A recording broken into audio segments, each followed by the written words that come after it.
Hi there, I'm Shawna Jordan. Welcome to The Hungry Soul. On today's episode, we're gonna make fudge. It's Christmas and it's one of my favorite treats to make this time of year. Everybody loves this fudge. They always ask for the recipe and I never give it to them, so this year you're gonna get it. It's a special family recipe. It comes out of our family cookbook, and my uncle recently passed away and it was his mom's recipe. So every year when I make it, I think of him and his family. Don't get to see them very often, so Jim, this one's for you. We're gonna go ahead and get started, but first I wanna go over the ingredients. Okay, so I have some sugar here, some evaporated milk, and in this bowl I have some semi-sweet chocolate chips, bitter chocolate, butter, and vanilla. And so the first thing we're gonna do is we're gonna take our evaporated milk and our sugar and we're gonna head over to the stove.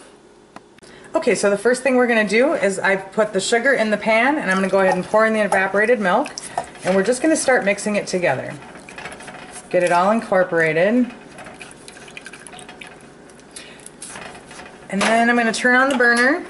I'm going to put it on medium-high for now just to get it going. And we're going to continue to mix this and cook it, and we're going to bring it to a boil. Okay, one of the things I love about this fudge is that now that it's boiling, we're just going to go ahead and set a timer. We're going to set it for 10 minutes.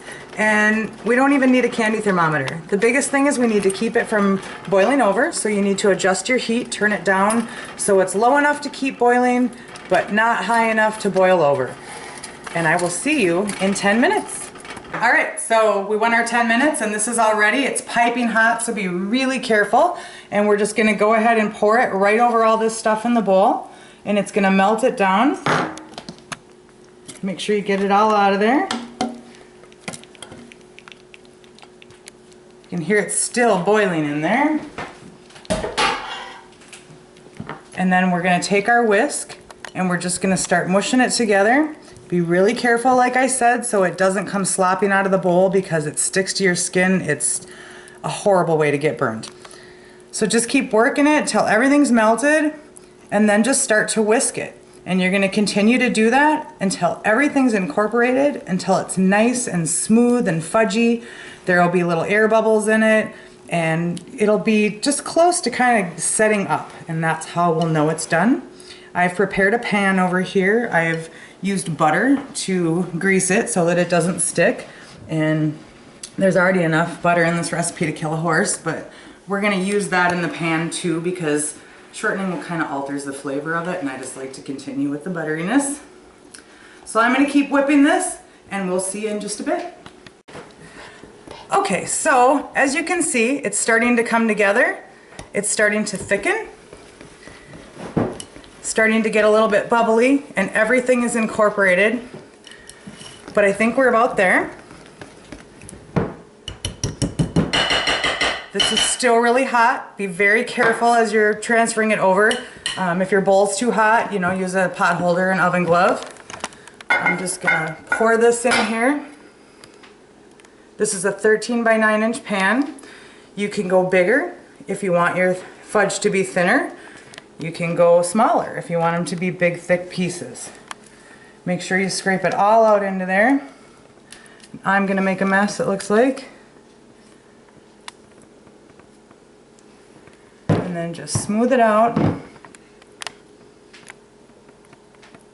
See how quickly it's setting up? You can see on the edges it's already sort of crystallizing. So we're good now. This is all done. And now I'm gonna let it cool. I'm gonna let it at least come to room temperature, and then I'm gonna cover it with plastic, I'm gonna throw it in the fridge, I'm gonna let it sit overnight.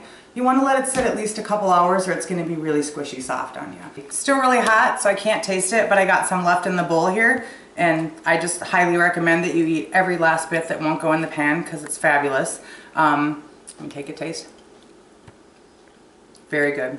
So as you see, this is really easy to make. It's so delicious and it stores really well, keeps a super long time. You can keep it in the fridge. It will soften at room temperature, so I recommend keeping it in the fridge, especially because there's butter and fresh ingredients in there. We have kept this fudge for a really long time in our freezer and it never went bad, so I don't want to recommend that to you because, like I said, there are fresh ingredients, but it does last a long time. So I hope you'll make it, I hope you'll enjoy it, and I hope you'll live, love, and cook with passion, my friend.